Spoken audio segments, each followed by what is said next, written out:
Hi everyone, it is April 25th. I am very, very close to getting out of this Clinitron bed, so I am very, very excited. Wednesday is going to be my last day having to be in this bed, and after Wednesday, on Thursday, they're going to move me into a normal hospital bed so I can get off of this heat and maybe start allowing those steroids that I had earlier a few weeks ago. Well, not weeks ago, it'd be a few days ago. Then they can start actually working on the MS instead of the MS continuing to get worse. That is very exciting, very praising, I'm just very excited. I'm ready to get on a regular bed, can you believe it? Also, I have my daily thankful for today that I'm going to tell you guys because it was just so dang exciting that I can't possibly think of anything else that happened that was better.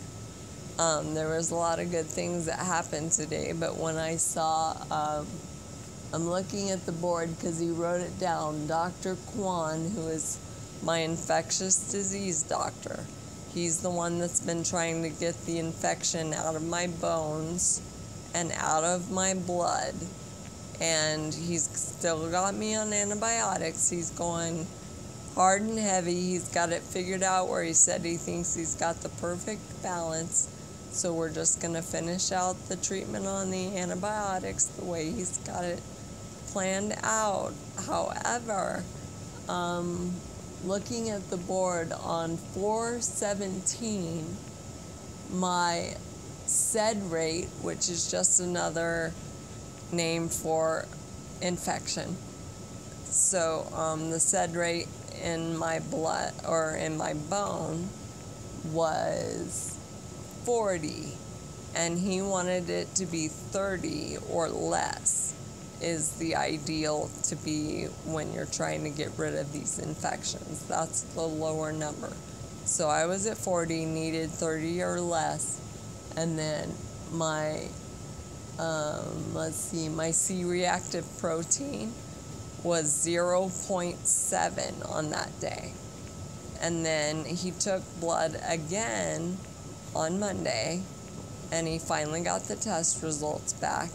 And he brought those in to me today, and I thought literally I was going to have a heart attack when I saw what they read, because you want to talk about a miracle from God. There's no way in heck me or him or anybody else could have done this. It's kind of, well, he kind of thinks it's pretty miraculous, so for a doctor to think that, that's pretty cool. I went from a 40 on 4/17 to 17. Now remember, he said he wanted it at 30 or less. I went down to a 17. How freaking cool is that? And I did that that was between 4/17 to 4/24. So how many days is that? Not many. It's like, what, a week? And it lowered that many points. I'm at 17 now. That is absolutely miraculous. And this guy, he's so cool. I love this doctor. And he was just so happy. He's like, yes, you've got it right where we need to keep it. And so I was very excited. I was like, well, man, I couldn't have done it. Nobody else could have done it. I said, I'm pretty sure God had a good hand in it, because I don't know anybody that can lower those numbers that quickly and impress like a infectious disease doctor. He wasn't even expecting that. He was very baffled and very happy. So of course I was very happy. My C-reactive protein, which is something that when it elevates in MS means obviously the disease is more active, and it just gives you another estimation of how much inflammation's in your body. And I went from 0.7 to 0.6 in a week. I'm still dropping. So praise the Lord. That is my daily thankful. My blood levels are so low now. He said I am officially infection free.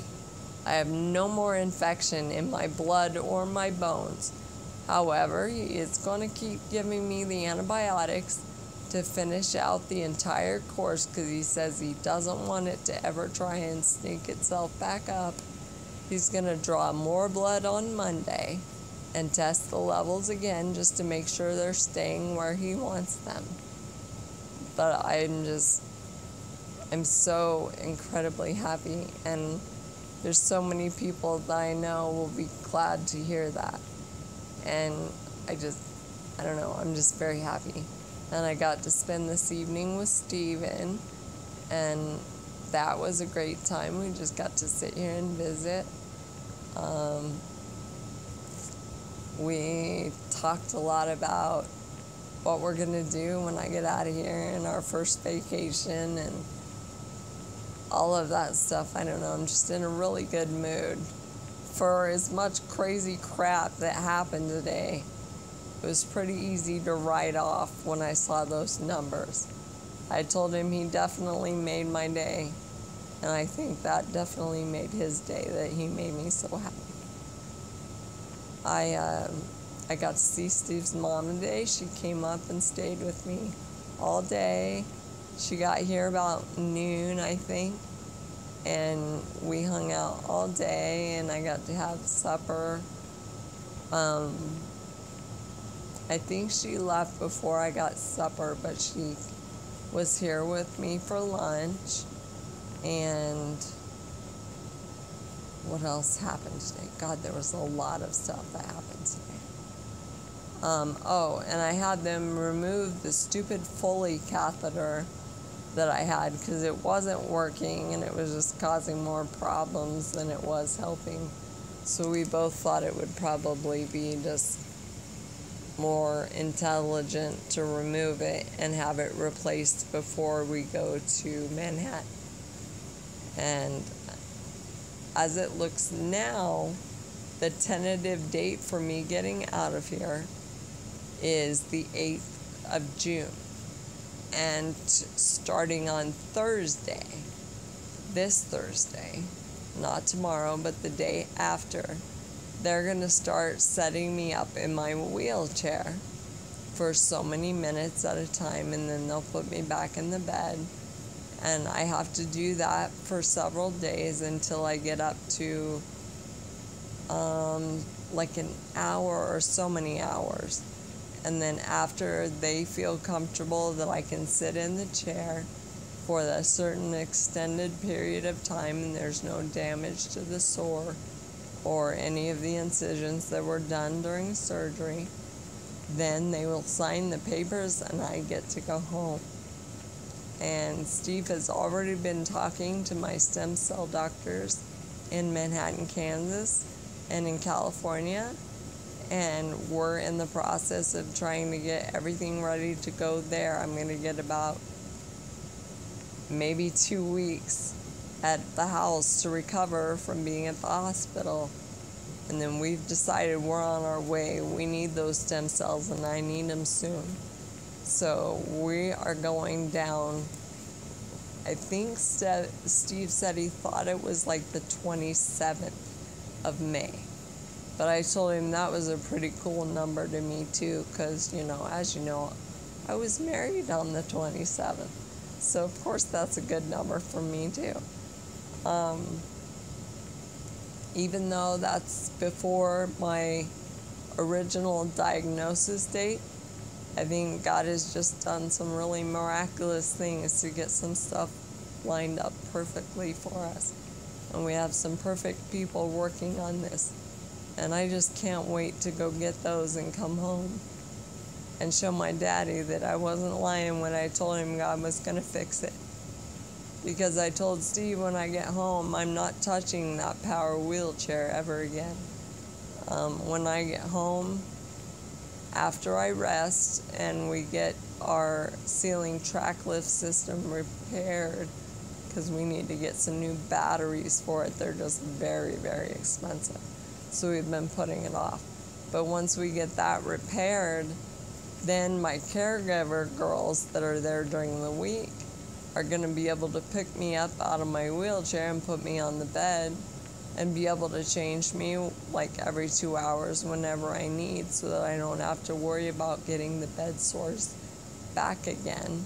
Or I guess they weren't technically bed sores, they were all from my wheelchair. So that's one of the reasons I told him I wasn't getting back in that wheelchair, because that wheelchair was a very incredible blessing. However, it gave me the excuse to be lazy. It was so convenient and so helpful and let me continue to live life so productively while still cleaning and cooking and blogging and all of that stuff. I just got lazy and I stayed in the chair. So when I come home, I'm getting my walker and I'm getting my wheelchair that I can push with my arms, because I do have one of those. I just haven't used it in a very long time. And I need to start rebuilding some muscle.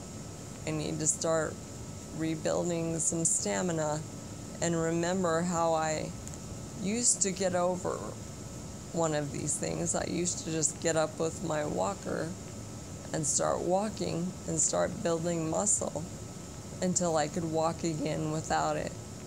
And that's exactly my goal when we get home from stem cells. And that's exactly what I told my daddy. I told Daddy that God was going to fix it. And this is how I believe God has revealed to me that I need to do things in order to allow my body to fix itself, because He made it to fix itself. And I think the stem cells and the 7 years of suffering and learning and reading and grieving and everything, when they say God makes all things good, the Bible's not lying, because I can't see anything bad coming from this. And Satan might still keep trying to run around on my heels and thinking he's got something coming for him. The only thing coming for him is failure. And I will never fail, because the only way you fail is if you quit. And my daddy taught me a long time ago not to quit. And I refuse to quit. So I'm going to go get those stem cells and I'm going to come home and I'm going to walk. And one of these days I'm going to be able to walk into some of my family's homes and give them hugs while I'm standing up. They aren't going to have to bend over my wheelchair anymore, because I've just totally got my mind set on, I totally understand now why God just kept telling me to wait. I cried and I cried and I begged and I screamed and I argued and I complained for 7 years, asking Him why He was putting me through all this. And finally one day it just clicked. I don't know if He just finally decided that maybe I had learned enough, or I have no idea why, but it just clicked.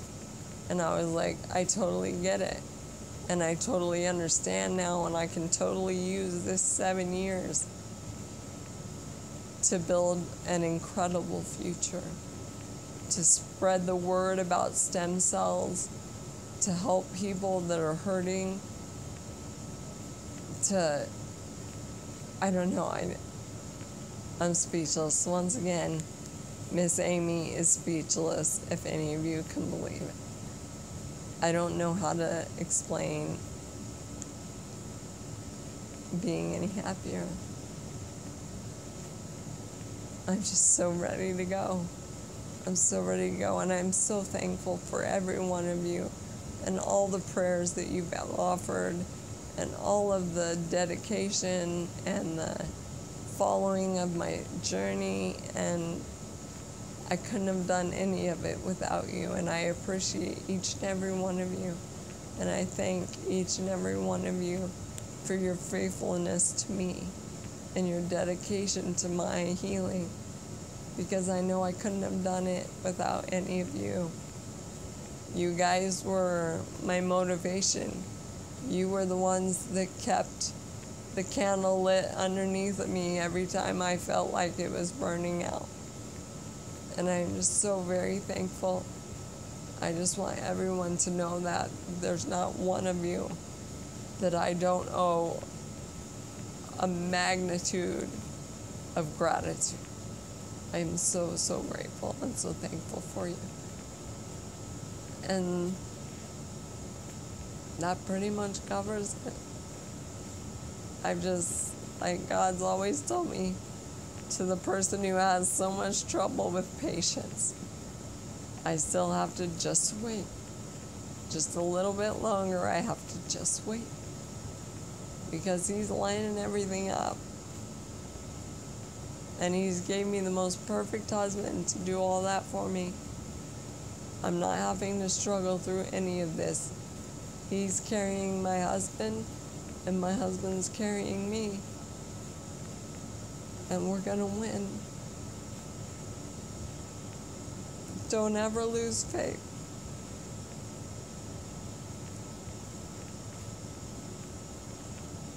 No matter how hard it gets, never lose faith. Because that's the only thing that'll save anybody. The mind is a powerful thing.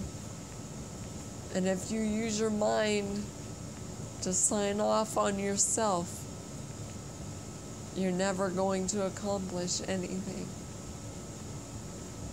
But if you use your mind to convince yourself that you're not going to lose, you're never going to quit. And you're never going to lose. And you're going to just be so happy with everything the Lord has given you. And that's it. That's all I got. Miss Amy is out of things to say. All I can do now is smile.